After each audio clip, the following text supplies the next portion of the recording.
দর্শক, এখন জানাবো কোরবানির পশুর হাটের খবর। রংপুরের পশুর হাটের খবর জানাতে সরাসরি যুক্ত হচ্ছেন সহকর্মী আশিকুর রহমান ডিফেন্স।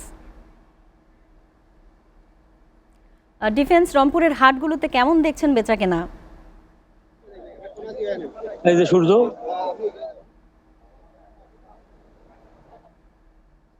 ডিফেন্স শুনতে পাচ্ছেন? যে রংপুরে এবার যে গরুর হাটগুলো রয়েছে আমরা দেখছি যে মোটামুটি ভাবেই কিন্তু এখন সরগরম হয়ে গেছে ক্রেতা এবং বিক্রেতাদের ভিড়ে। তুলনামূলক গরুর গবাদি পশুর যে উপস্থিতি সেটাও কিন্তু আমরা দেখছি যে অন্যান্য দিনের চেয়ে বেশি আজকে।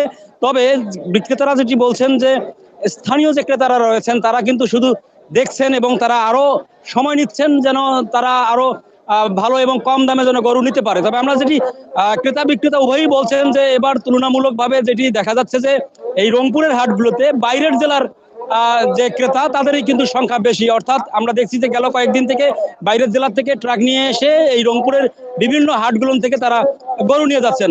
আর টোলের যে বিষয়টা রয়েছে সেই টোল নিয়ে কিন্তু কম বেশি প্রত্যেকটি হাটেই ক্রেতা এবং বিক্রেতাদের উভয়েরই অভিযোগ রয়েছে যে নির্ধারিত টোলের চেয়েও 100-200 টাকা বেশি টোল আদায় করা হচ্ছে। অন্যদিকে বিক্রেতাদের কাছ থেকেও কিন্তু যেটা নেয়ার নিয়ম নেই সেখানেও টোল নিচ্ছে। আমরা সার্বিক বিষয়গুলো নিয়ে কথা বলেছি রংপুর জেলা প্রশাসকের সঙ্গে। তিনি যেমনটি জানিয়েছেন যে ইতিমধ্যেই কিন্তু তারা বিভিন্নভাবে মোবাইল কোর্ট পরিচালনা করছেন এবং হাটগুলো তারা মনিটরিং করছেন যাতে করে টোল আদায়ে কোনো অনিয়ম না হয় এবং কোথাও অনিয়ম পাওয়া গেলে সেখানে মোবাইল কোর্ট পরিচালনার মাধ্যমে মোটা জরিমানা করারও কথা তিনি জানিয়েছেন।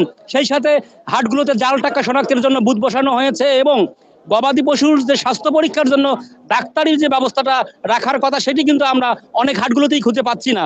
সব মিলিয়ে ক্রেতা এবং বিক্রেতারা সবাই বলছেন দিন যত যাবে, ঈদ যত ঘনিয়ে আসবে ততই জমজমাট হয়ে যাবে উঠবে রংপুরের হাটগুলো। সবশেষে আমি যে তথ্যটি দেব, রংপুর বিভাগে প্রায় এবার 5 লক্ষ গরু বেশি প্রস্তুত রয়েছে, অর্থাৎ চাহিদা রয়েছে 15 লক্ষ গরু প্রস্তুত করেছেন খামারিরা এবং যারা উদ্যোক্তা এবং যারা গরু পালন করেন প্রায় 20 লক্ষ গরু তারা প্রস্তুত রেখেছেন।